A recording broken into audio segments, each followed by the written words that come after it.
In this video I will be creating a diorama based on Trials of Mana. Anyway, I started out by rolling up a ball of aluminium foil. Then I took some Super Sculpey Firm and Super Sculpey and mixed it together and put it in a pasta machine because it's too hard to knead it with my hands. Also it's faster, because I'm lazy. After that I covered the aluminum ball with the Super Sculpey, shaped it into a ball, again. And then I scored some lines into it to form the separations. Then I made some clay snakes that I pushed into the pumpkin to thicken up the separations.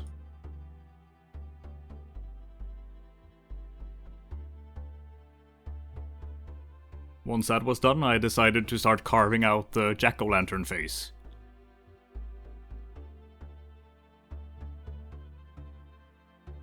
When you fight it in the game, it has an idle face that is less menacing, but I went with the jack-o'-lantern face because I like it better and it kind of fits the season. The stem was created by making a bunch of clay snakes, twisting them together and then plopping it on top. Once that was done, I baked it in the oven and now it needs a paint job. I quickly primed it with a black primer from Vallejo and dry brushed it grey. Then I covered it in a red terracotta, followed by some quick stippling of various yellows, just to get the rough texture of the pumpkin.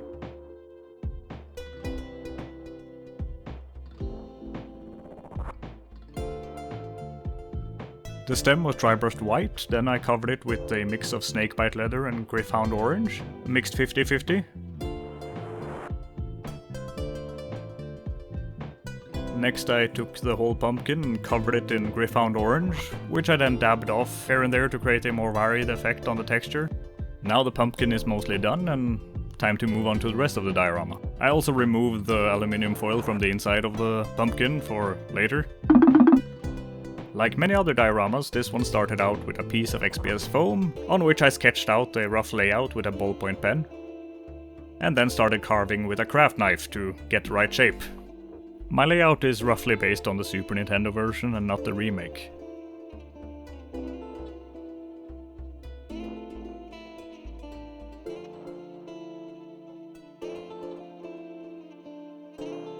Next step is mixing some black paint and Mod Podge.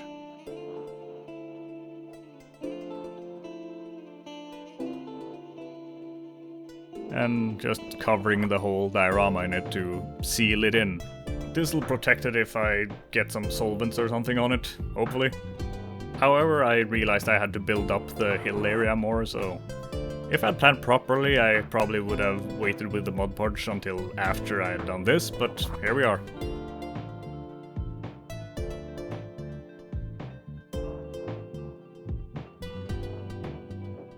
Once that shape was completed, I decided to start building up the tree using some milliput, which is a 2-part epoxy.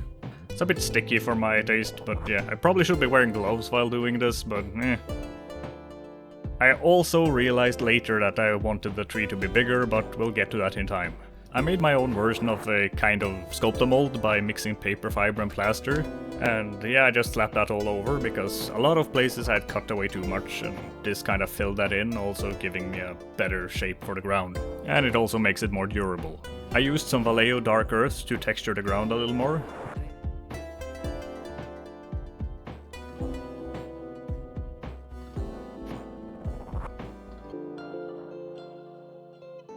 While that is still wet, I cover some of the area with some sand where there's not supposed to be any grass. And while that gets time to dry, I start working on the tree. I prime it and then I cover it with some Agrellan Earth, which is a crackle paint from Games Workshop or Citadel. If you score some lines into the crackle paint, it'll get this nice bark texture once it dries.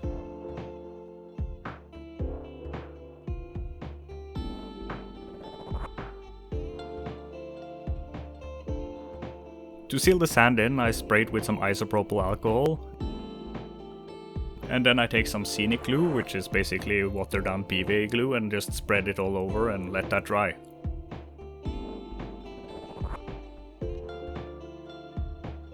While that dries again, I start painting the tree. This time I start again with that red terracotta paint and start building up various shades of brown and tan.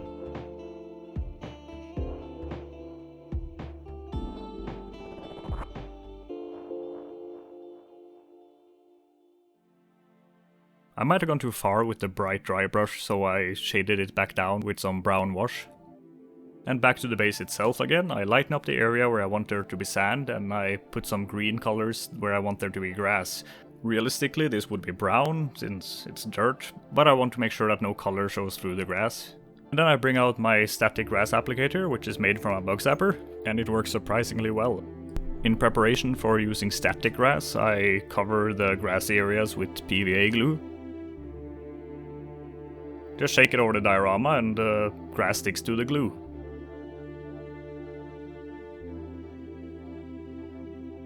Then we shake off the worst of it and just let it dry for a while.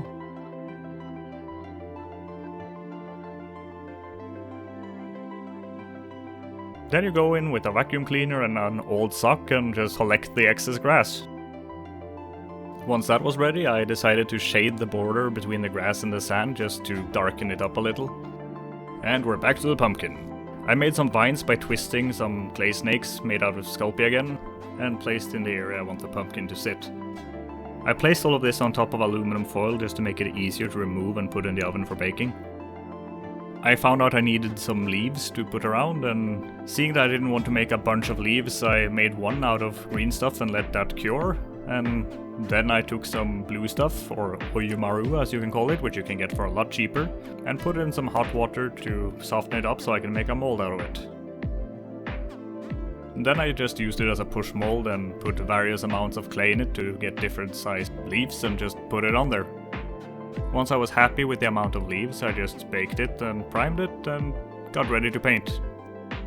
The painting process this time was straightforward. It was just some dry brushing with some white just to bring out some highlights. And then I used contrast paints again, which makes things a lot easier, and I used wildwood contrast paint for the vines. And I used Mantis Warrior Green for the leaves.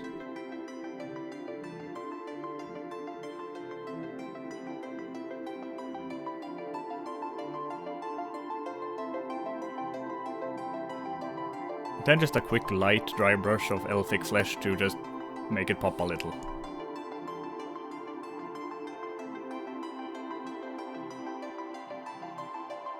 And then we're on to the characters, which were sculpted in ZBrush. These days I mostly use Blender.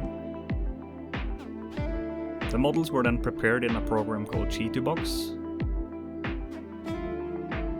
and then printed on my Anycubic Photon. The models were then primed in black, like usual, and I started painting.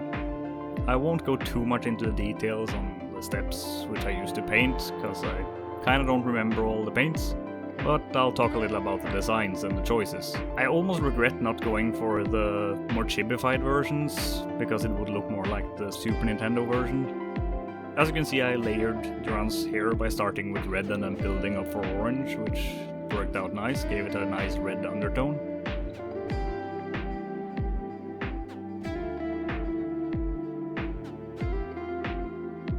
I'm kind of impressed how well the printer picked out Duran's abs, which kind of makes me self-conscious, so guess I'll be hitting the gym later.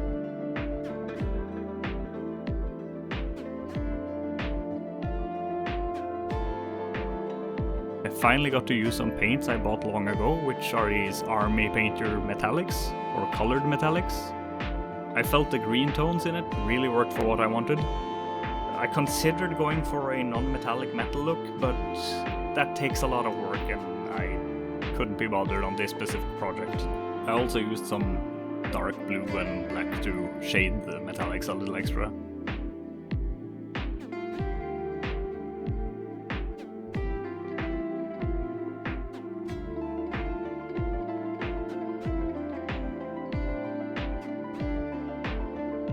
For Angela, I actually decided to undercoat her skin with some pink and then build up a very pale flesh tone, which worked out in the end.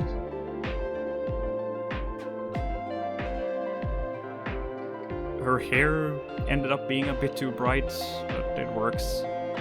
In her 3D model I actually added a lot of her design work on her dress, which didn't come out well in the print, but that just means I don't have to be as careful with the details on her trim, and that's just nice.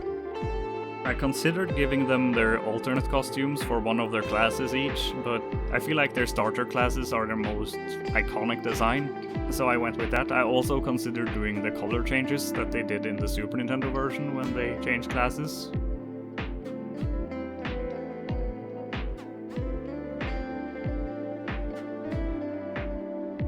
I probably should have started with a brighter blue for Hawkeye's hair. I ended up having to build up a lot of layers to get the brighter highlights in his hair, so that's something to remember for later. His braid was actually way more detailed in his remake design, so I took the liberty of doing it closer to the old version, which is having cloth wrapped around his braid instead.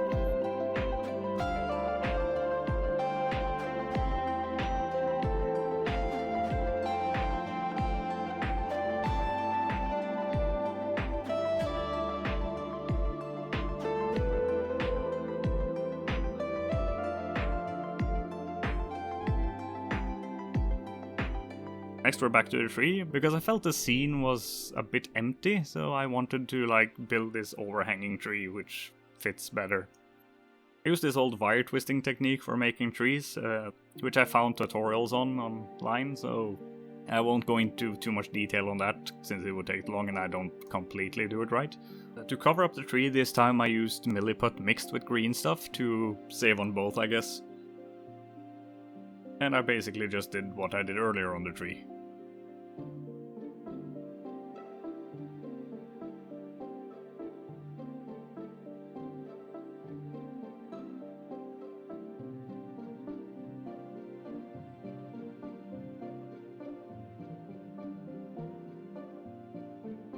I tried to blend the colors on the tree as well as I could, and instead of using the dark brown wash this time, I used Rookie Violet, which is a violet shade. It gave it this really nice shade color. I attached some clump foliage to the tree by using some hot glue, and I really don't like hot glue considering all the stringing, but it's effective, so I just have to do it. It's mostly the stringing I don't like, so...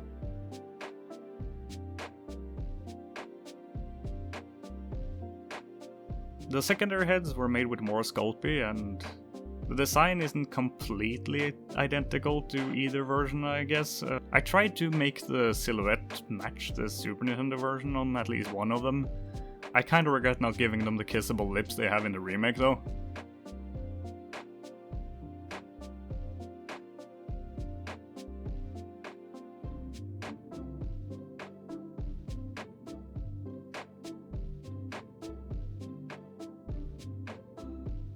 I struggled for a long time to figure out how to do their necks, longer than I should. I tried to make a mold and make duplicates of each link of the neck. I considered making them from just vines and just covering them with leaves, but in the end I just ended up 3D printing them. Painting the necks I did basically the same I did for the leaves earlier, just that I added a red undercoat on them to try to give some difference. Most of this was covered up by the dry brushing later, but I guess it's still visible in some places. The heads themselves were painted in pretty much the same way as the pumpkin was, just with a little more focus on the lips this time to lighten those up. Basically just more of the same. Except for the inside of the mouth on one of them was turned purple, which I think it was in one of the references. They come out of these weird pod leaf things from the ground, so I decided to make those in the end, and I almost forgot to make them these colors out of leaves, which were just made from more Sculpey.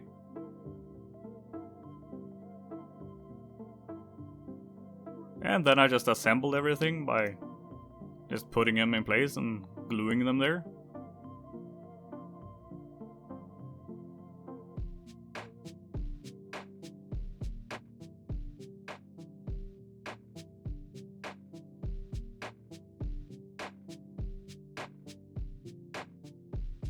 The pumpkin is actually attached with magnets so that I could easily add some lights later, which I did after this, which you will see in the end.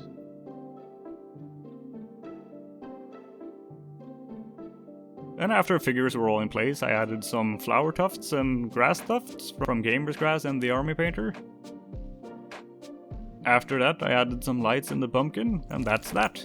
Well, if you made it through the video, thank you for watching, and I hope to see you on the next video, which hopefully won't take too long. I hope you enjoyed watching, and yeah, see you next time.